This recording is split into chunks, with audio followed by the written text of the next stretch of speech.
రంజాన్ నెల దగ్గరకు వస్తుంది. మనందరి ఇంట్లో ఇప్పుడు ఒకటే సందడి. పెయింటింగ్లు, కొత్త పరదాలు, ఇల్లంతా శుభ్రం చేస్తున్నాం. పండుగ కోసం ఇంటిని అందంగా మార్చుకుంటున్నాం.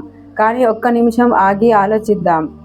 ఇంటిని శుభ్రం చేసినంత శుభ్రంగా మన మనస్సును శుభ్రం చేసుకుంటున్నామా? మనం ఇంటి గోడలకు ఉన్న బూజును దులుపుతున్నాం. కానీ మన మనస్సులో పెరిగిపోయిన అసూయ, ద్వేషం, కోపం అనే బూజును పట్టించుకోవడం లేదు. బయట 10 మందికి కనిపించే ఇల్లు తెల్లగా మెరిసిపోవాలని కోరుకుంటున్నాం. కానీ అల్లాహ్ చూసే మన ఖల్బ్, హృదయం నల్లగా మారుతుంటే గమనించడం లేదు. హృదయాన్ని ఎలా శుద్ధి చేసుకోవాలి? How to clean the heart? ఎవరితోనైనా గొడవలు ఉంటే ఈ రంజాన్ సాక్షిగా వారిని క్షమించేయండి. పగను మనసులో పెట్టుకోవడం అంటే ఒక మురికిని మోస్తున్నట్లే. కానీ మనం అబద్ధాలు, వెన్నుపోటు మాటలు, గీబత్ మానేయడమే నిజమైన శుభ్రత.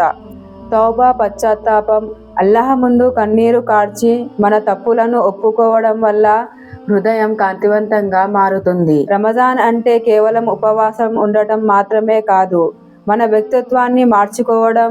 ఇల్లు శుభ్రంగా ఉంటే అతిథులు వస్తారు. అదే మనస్సు శుభ్రంగా ఉంటే అల్లాహ్ కరుణ, రహమత్ కురుస్తుంది. కాబట్టి ఈసారి రంజాన్కు ఇల్లు మాత్రమే కాదు, హృదయాన్ని కూడా సిద్ధం చేద్దాం ఇన్షాల్లా. అందుకే ముందుగా మన హృదయాన్ని శుభ్రం చేసుకోవాలి. పాపాల ధూళి మన హృదయ అద్దాన్ని మసకబరిచింది.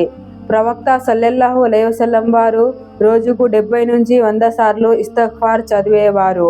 కాబట్టి ఈ రోజు నుంచే నడుస్తూ తిరుగుతూ అస్తగ్ఫిరుల్లాహ్ చదవడం ప్రారంభించండి.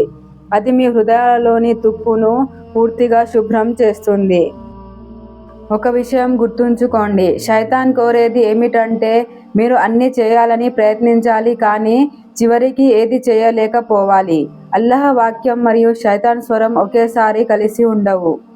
ఖురాన్ ప్రభావం ఆత్మ వరకు చేరాలంటే పాటలు వినడం మానేయండి. మీ చెవులకు అల్లాహ్ జిక్ర్ అలవాటు చేయండి. మీకోసం మరియు అందరి కోసం దువాలు చేస్తూ ఉండండి. అల్లాహ్కు తన దాసుడు అడగడం చాలా ఇష్టం. మరొక విషయం గుర్తుంచుకోండి, అల్లాహ్ మన ప్రయత్నాన్ని చూస్తాడు, ఫలితాలను అల్లాహ్నే అందంగా చేస్తాడు. తరచుగా ఈ దువాను చదువుతూ ఉండండి. అల్లాహుమ్మా బల్లిగ్నా రమజాన్. ఓ అల్లాహ్, మమ్మల్ని రంజాన్ నెల వరకు చేర్చు. ఈ వీడియోను ఇతరులకు కూడా షేర్ చేయండి. మీ మూలంగా వారు కూడా ఈ దువాను చదవగలరు.